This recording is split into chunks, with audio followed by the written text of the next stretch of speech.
ভেতরে আসুন। হ্যাঁ আন্টি আপনি, তুমি এখানে? মা, তুমি ওকে চেনো নাকি?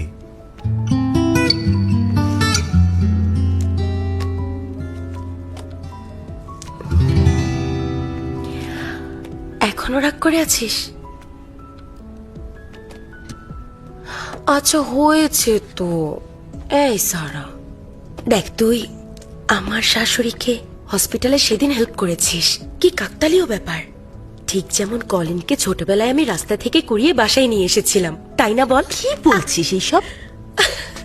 ওকে নে, শাস্তি দে, মার আমাকে, মার মার আমাকে, ব্যথা পাচ্ছি। হয়েছে তো, আর রাগ করিস না। মা, এরপর তোমাকে কেউ ঠকানোর চেষ্টা করলে আমাকে বলবে।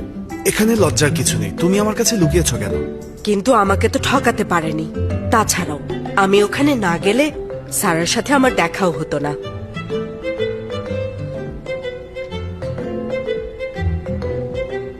এই, ওদের কি হয়েছে?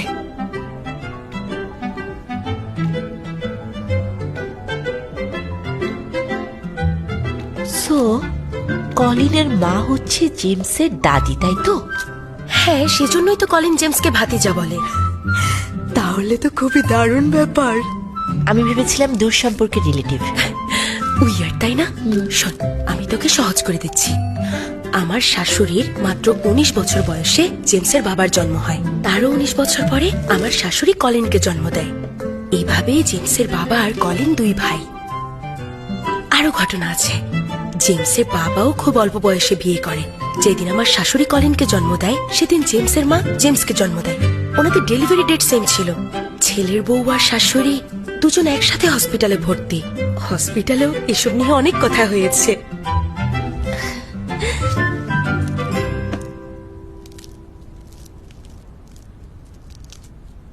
এই, তুই কি জেমসের মায়ের ব্যাপারে কিছু জানিস? কলিন বলেছিল উনি নাকি অনেক আগে মারা গেছেন। ও আরো বলেছে জেমসের সামনে মায়ের কথা না বলতে। কিন্তু কলিন আমাকে এটাও বলেছিল জেমস কেন ওর বার্থডে সেলিব্রেট করে না। সেটার কারণও হলো ওর মা।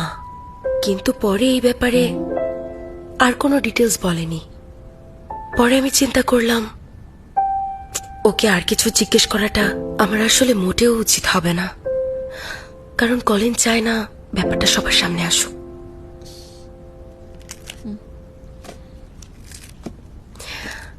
এই সারা, চলে আয় না। কোথায়? কোথায় আবার? আমার মনে হয় না জেমসের সাথে তোর অফিসিয়ালি কোনো সমস্যা আছে।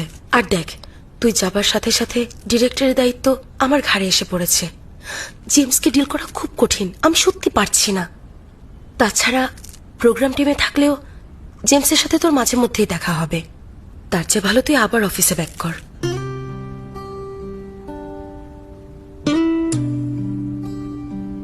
প্রতিদিন দেখা হবার চাইতে মাঝে মাঝে দেখা হওয়াটা অনেক ভালো।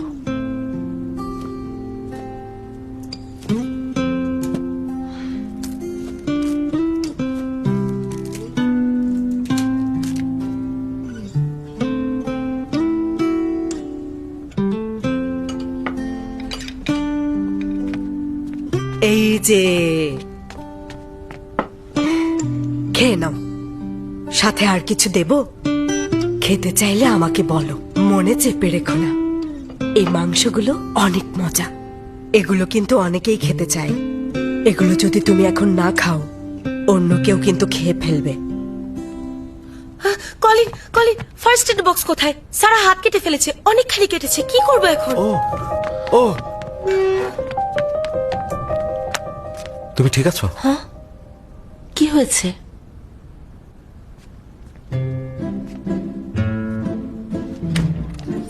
যাক, ভালো হয়েছে, কিছু হয়নি। তাহলে আর বিরক্ত না করি।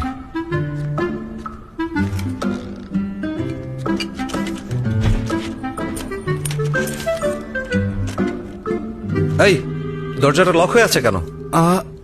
মানে হ্যাঁ, মনে হচ্ছে লকটা নষ্ট হয়ে গেছে। কলিন, তাড়াতাড়ি যাও, কিছু নিয়ে এসে ঠিক করো। ও হ্যাঁ, ওকে ওকে। দাঁড়াও, আমিও সাথে আসছি। এই ঠিক করার জন্য কিছু পেয়েছো? ঠিক করতে তো সময় লাগবে। জেমস, তুমি দেখো ওখানে কিছু আছে কিনা লক খোলার মতো। এই সারা, তুই একটু জেমসের সাথে কিছু নিয়ে গল্প কর না।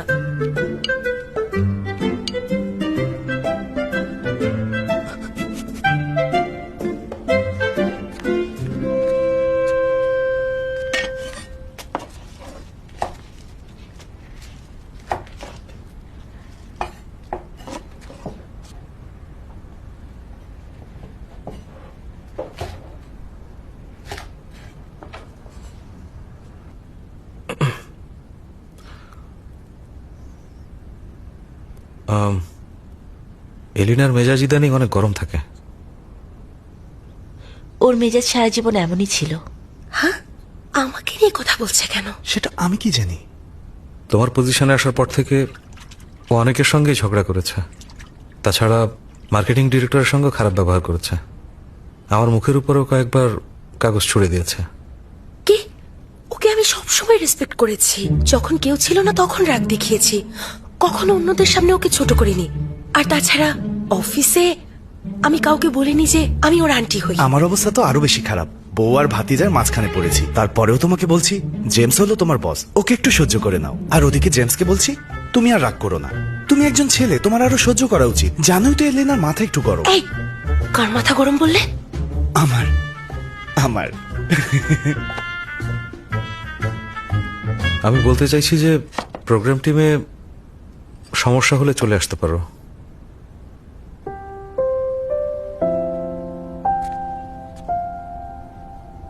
Thank you mister James. আমার মনে হয় প্রোগ্রাম টিমে থাকাই আমার জন্য ভালো হবে। ওভারটাইম করতে হয় না, আর 24 ঘন্টা আমার ফোনটাও অন রাখতে হয় না।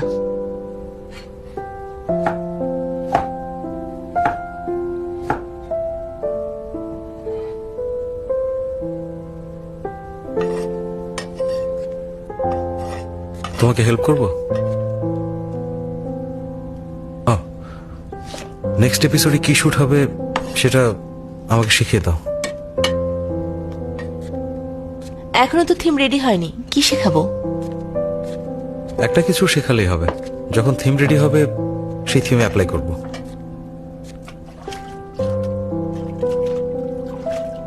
তুমি এই রেসিপিটাই কেন বানাচ্ছো বলো তো? কারণ এটা ভাতের সাথে খেতে মজা। আচ্ছা বলুন তো, আমি কেন বানাচ্ছি আপনাকে কেন বলবো?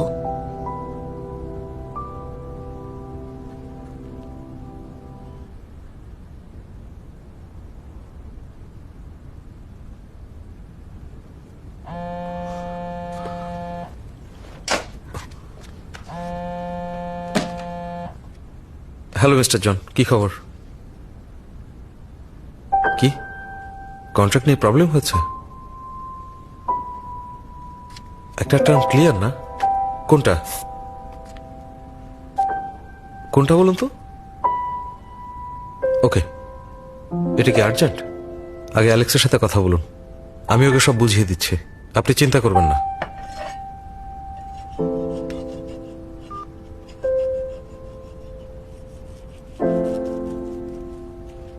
ভেজিটেবল এয়ারটাইট জারে রাখলে ফার্মেন্টেশনের কারণে একটা নোনা স্বাদ আসে। নোনা স্বাদের উৎস কি দুঃখ, নাকি নোনা জলে মাছের শরীর, অথবা শুধুই নস্টালজিয়া?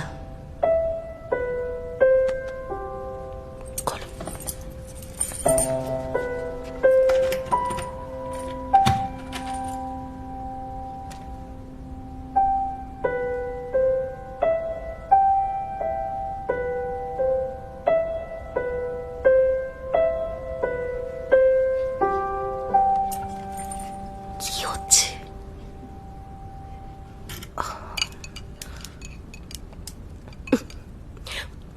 কেমন হয়েছে মা? সত্যি অনেক মজা হয়েছে। সত্যি অনেক আমি মজা। বলেছিলাম না, সারা অনেক ভালো রান্না করে। নিন, আপনি আরেকটু নিন, এটা খান। ঠিক আছে। অনেক মজা।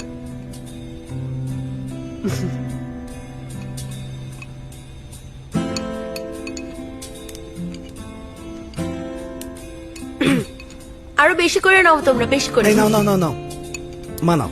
ওকে।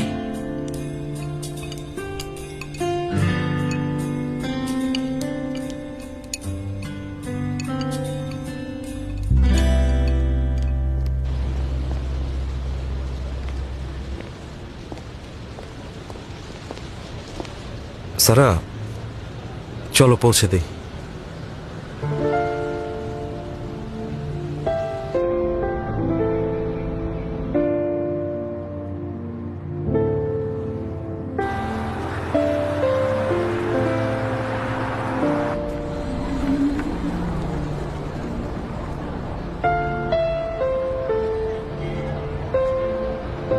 ইটস ওকে, আমি একাই যেতে পারবো। আপনি এখনো টমেটো পছন্দ করেন, আর আমি কারো রিপ্লেসমেন্ট হতে চাই না। পিকলড ভেজিটেবলই তো, দিলে সমস্যা কি? তাছাড়া আমি জানি যাদেরকে দিচ্ছি তাদের সাথে আমার কি সম্পর্ক। কেউ কেউ তো কার টমেটো পছন্দ সেটাও মনে রাখতে পারে না।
কিছু জিনিসের স্মৃতি সবসময় আনন্দের হয় না।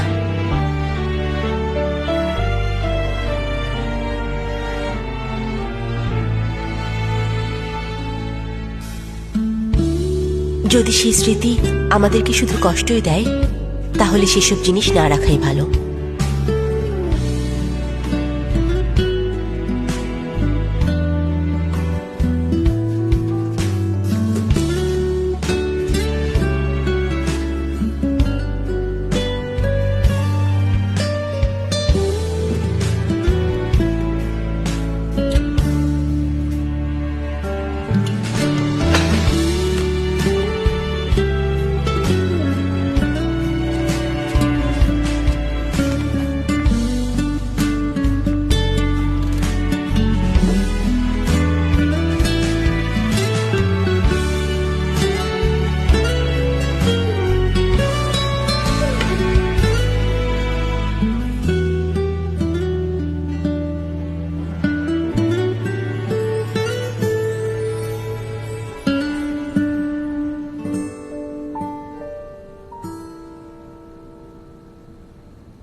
夹杂着甜蜜，距离忽远忽近。 কিন্তু জিনিস ফেলে দিলে কি স্মৃতি মুছে ফেলা যায়? 是捉摸不定，感情就像博弈，进退两难的犹豫，渴望你给我讯息，也许更该问问自己，释放最大勇气，向你靠近，汹涌人潮仿佛被抹去。经过了多少风雨，才更坚信你的爱我能感应。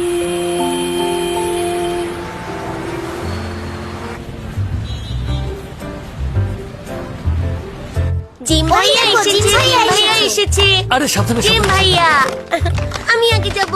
আস্তে আস্তে আস্তে। তুমি চুল কেটে ফেলেছো? হ্যাঁ কেটেছি, যাও এখন খেলো। তোমাকে তো দেখতে অনেক হ্যান্ডসাম লাগছে।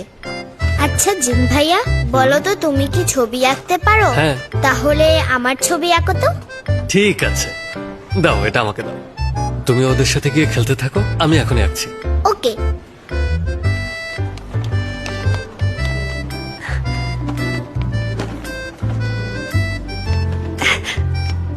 এই, তুমি কি প্রতি সপ্তাহে এসে ওদের সাথে খেলো?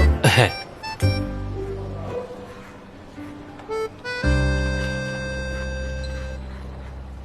তুমি ছবি আঁকতে পারো? এটা আমাকে আগে বলবে না? একে তো হ্যান্ডসাম, তার উপর আবার ক্রিয়েটিভ। তোমাকে তো সারা লুফে নেবে। জিম ভাইয়া, সারা আপু কি আজকে আসবে? আমি আরো বানি চাই। তুমি একটা ছেলে হয়ে এত বানি দিয়ে কি করবে? বলবো না। সারাপু মানে আরো বানি? লাস্ট টাইম তুমি আমাকে যে বানির কথা বলেছিলে সেগুলো সারা বানিয়েছিল?